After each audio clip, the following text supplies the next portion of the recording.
Taste the Daily. Madurai தெப்பக்குளத்தில் போர்வெல்களிலிருந்து petrol நிறத்தில் நீர் வெளியேறுவதால் குடியிருப்பு வாசிகள் அச்சமடைந்துள்ளனர்.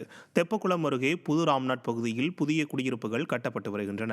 இந்த நிலையில் கட்டிடப் பணிக்காக போர்வெல் போடும்போது பெட்ரோல் நிறத்தில் தண்ணீர் வந்ததால் குடியிருப்பு வாசிகள் நீரை ஆய்வகத்திற்கு அனுப்பினர். கட்டிடப் பணிகளுக்கு கூட நீரை பயன்படுத்த முடியாத தன்மை உள்ளதாக அறிக்கை தெரிவித்ததால் குடியிருப்பு வாசிகள் அச்சமடைந்தனர். இது தொடர்பாக மாசு கட்டுப்பாட்டு வாரிய அதிகாரிகள் ஆய்வு நடத்த குடியிருப்பு வாசிகள் கோரிக்கை விடுத்தனர்.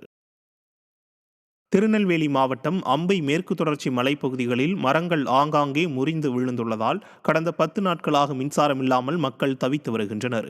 தென்மேற்கு பருவமழை தீவிரமடைந்துள்ள நிலையில் கடந்த ஒரு வாரத்திற்கும் மேலாக மாஞ்சோலை, காக்காட்சி, நாலுமுக்கு, ஊத்து மற்றும் கோதையாறு உள்ளிட்ட பகுதிகளில் பரவலாக மழை பெய்து வருகிறது. இதனால் மாஞ்சோலை செல்லும் சாலையின் குறுக்கே மின்கம்பங்கள் மற்றும் மின் வயர்கள் மீது ஆங்காங்கே மரங்கள் முறிந்து விழுந்துள்ளதால் மின்சாரம் துண்டிக்கப்பட்டுள்ளது.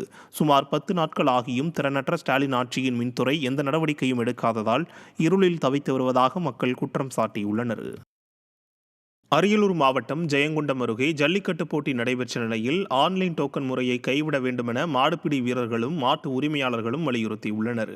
மாதாபுரம் கிராமத்தில் உள்ள புனித லூர்து அன்னை திருவிழாவையொட்டி ஜல்லிக்கட்டு போட்டி சிறப்பாக நடைபெற்றது. இதில் 600க்கும் மேற்பட்ட காளைகள் பங்கேற்ற நிலையில் ஆன்லைன் டோக்கன் முறையை கைவிட வேண்டுமென மாட்டு உரிமையாளர்களும் மாடுபிடி வீரர்களும் திறனற்ற திமுக அரசை வலியுறுத்தினர்.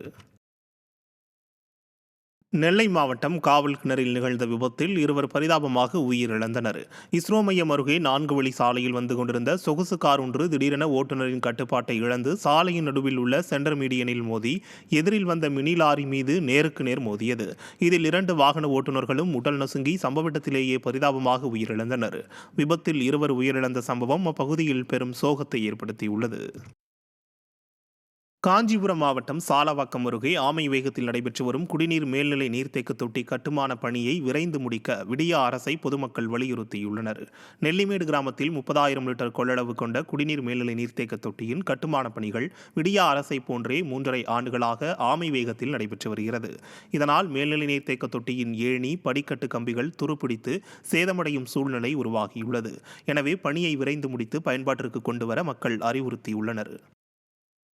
தூத்துக்குடி மாவட்டம் திருச்செந்தூர் கடல் பகுதியில் மீனவர் ஒருவர் உடலில் இரத்த காயங்களுடன் இறந்து கிடந்த சம்பவம் அதிர்ச்சியை ஏற்படுத்தியுள்ளது. புன்னக்காயலைச் சேர்ந்த தொம்மை சிலுவை என்பவர் மீன்பிடிக்க செல்வதாக தெரிவித்துவிட்டு சென்ற நிலையில் மாயமானதாக கூறப்படுகிறது. இதனையடுத்து தூண்டில் பாலம் அருகே இரத்த காயங்களுடன் தொம்மை சிலுவையின் உடல் கண்டெடுக்கப்பட்டது. இதுகுறித்து விசாரணை நடைபெற்று வருவதாக தெரிவிக்கப்பட்டுள்ளது.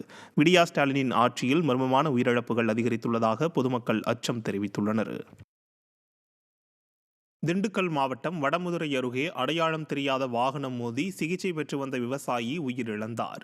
ஆலம்பட்டியைச் சேர்ந்த 60 வயதான விவசாயி பெருமாள் கடந்த 20ஆம் தேதி அதே பகுதியில் அடையாளம் தெரியாத வாகனம் மோதியதில் படுகாயமடைந்தார்.